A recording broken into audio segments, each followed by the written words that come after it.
Good morning friends, स्वागत है एक बार फिर आपके अपने चैनल VIIC में। और मैं अमित कुमार सोनी सभी व्यूअर्स का एक बार फिर से हार्दिक हार्दिक अभिनंदन करता हूं, स्वागत करता हूं। दोस्तों, चैनल पर नए हैं, पहली बार वीडियो देख रहे हैं तो सब्सक्राइब जरूर करते चलें, शेयर भी कर दें। वीडियो को पसंद आता है तो लाइक करें, बेल आइकन पर प्रेस जरूर करें जिससे कि नोटिफिकेशन कंटिन्यू मिलता रहे। दोस्तों, मध्य प्रदेश की सरकार हर क्षेत्र में फेल हो चुकी है, फ्लॉप हो चुकी है। मध्य प्रदेश की शिक्षा व्यवस्था पूरी तरह से ध्वस्त हो चुकी है, मटियामेट हो चुकी है। न्याय व्यवस्था पर से, न्याय प्रणाली पर से मध्य प्रदेश के शिक्षित बेरोजगार युवाओं का, पूरी मध्य प्रदेश की जनता का विश्वास उठ चुका है। और ये हमने अच्छी तरह से कल देखा कि किस प्रकार से बड़े बड़े दावे किए जा रहे थे कि फाइनल फैसला आ जाएगा, 27% पर डिसीजन मिल जाएगा। पूर्व मुख्यमंत्री जी ने भी अपने एडवोकेट्स भेजे, मुख्यमंत्री जी ने भी अपने एडवोकेट्स भेजे, लेकिन कहीं कोई कुछ भी नहीं कर पाया और फिर से डेट दे दी गई 30 सितंबर 2021। और दोस्तों, ना जाने ऐसी ही कितनी डेट आएंगी, इसके बारे में अब कुछ नहीं कह सकते। और इस प्रकार से यदि देखा जाए तो न्याय प्रणाली पर से सभी का विश्वास पूरी तरह से उठ चुका है। और जो रोक लगी हुई थी 27% आरक्षण की, वो बिल्कुल बरकरार रखी है हाईकोर्ट ने। और दोस्तों, गवर्नमेंट आगे आने वाले समय में इस मुकदमे को, इस केस को और भी अधिक उलझाने का प्रयास लगातार कर रही है और लीपापोती करने के लिए भेज देती है अपने मंत्री भूपेंद्र सिंह को।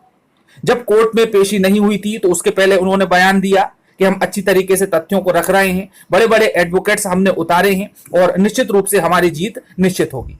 और जब कुछ भी नहीं हुआ तो उसके बाद में फिर वो आ गए लीपापोती करने। तो दोस्तों, उन्होंने ट्विटर पर जो बयान दिया है इस केस के बारे में, वो मैं आप लोगों को बताऊंगा। और साथ में ही GMP छत्तीसगढ़ न्यूज में पूरी कार्यप्रणाली, किस प्रकार की प्रोसीजर वहां पर चली है, किस प्रकार के डिसीजन आए हैं, गवर्नमेंट क्या करने वाली है, तो वो भी मैं आप लोगों को वीडियो क्लिप के माध्यम से दिखाऊंगा। तो चलिए दोस्तों, चलते हैं सबसे पहले कि ट्विटर पर क्या कहा है मंत्री भूपेंद्र सिंह ने।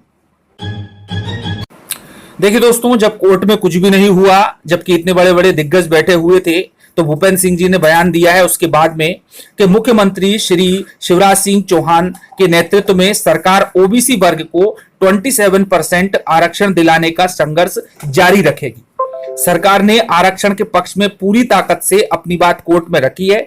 अगली सुनवाई तक सरकार आरक्षण के पक्ष में अपने आधार को और अधिक मजबूती प्रदान करने का काम करती रहेगी।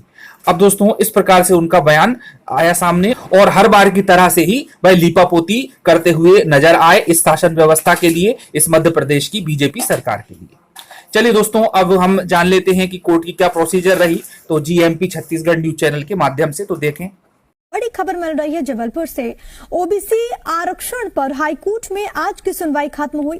27% ओबीसी आरक्षण मामले में 30 सितंबर को अब अगली सुनवाई होगी।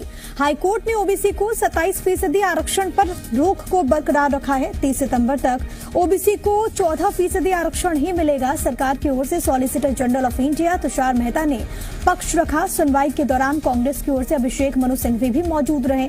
वहीं आदित्य सांघी, जो कि याचिकाकर्ता हैं, उन्होंने भी दलीलों को रखा याचिकाकर्ता की ओर से।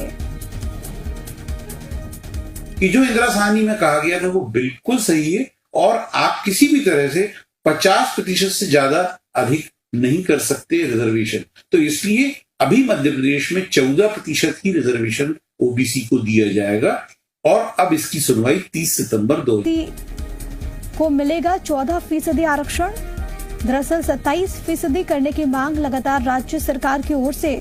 और जानकारी ये भी है कि सुनवाई के दौरान अभिषेक मनु सिंघवी भी वहां पर मौजूद रहे और उन्होंने भी अपनी दलीलें रखी। प्रमोद मेरे साथ, मेरे सहयोगी तमाम जानकारी के साथ जुड़ गए। प्रमोद, क्या जानकारी, क्या अपडेट्स आपके पास? आज क्या कुछ हुआ कोर्ट रूम में? देखिए, सरकार की तरफ से पक्ष रखा solicitor general of India Tushar Mehta ने। अशोक मनु सिंघवी भी मौजूद रहे। कांग्रेस पार्टी ने जैसे कि पहले ही फैसला लिया था कि वो अपनी तरफ से एक वकील खड़ा करेगी। याचिकाकर्ता के वकील आदित्य सांघी ने, देखिए, इंदिरा साहनी के 1992 वाले जो सुप्रीम कोर्ट ने जो फैसला सुनाया था, उस मामले को जबलपुर हाई कोर्ट के समक्ष रखा और इसके साथ साथ मराठा जो आरक्षण मामला है वो भी जबलपुर हाई कोर्ट के सामने रखा। और इन तमाम दलीलों को सुनने के बाद जबलपुर हाई कोर्ट ने यह फैसला लिया है कि आगामी सुनवाई 30 सितंबर को होगी। मतलब साफ साफ है। इसके साथ साथ जो 27% ओबीसी आरक्षण है वो 14% ओबीसी को ही मिल पाएगा।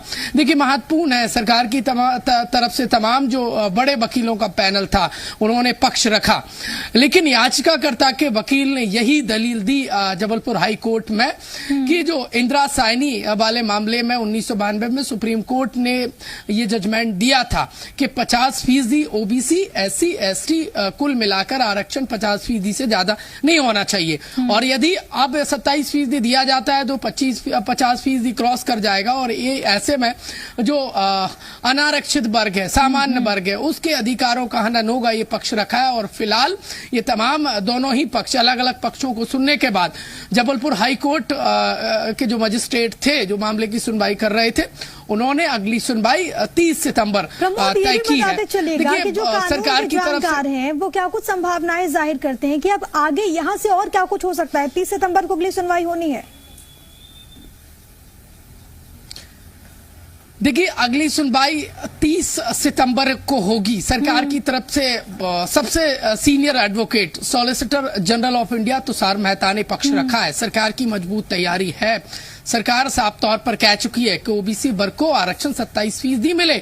हम इस दिशा में काम कर रहे हैं। कांग्रेस भी देखिए पैरेलल सरकार के साथ ही चल रही है। दोनों ही पार्टियां ओबीसी को साधने में जुटी हुई हैं, लेकिन साथ ही साथ जो याचिकाकर्ता के एडवोकेट हैं उन्होंने तमाम वो बिंदु रखे हैं हाई कोर्ट के सामने, जो 2019 में जब स्टे मिला था 27% ओबीसी आरक्षण के अगेंस्ट में, और जबलपुर हाई कोर्ट ने रोक लगाई थी 27% ओबीसी रिजर्वेशन की जगह 14% उन्होंने बरकरार रखा था।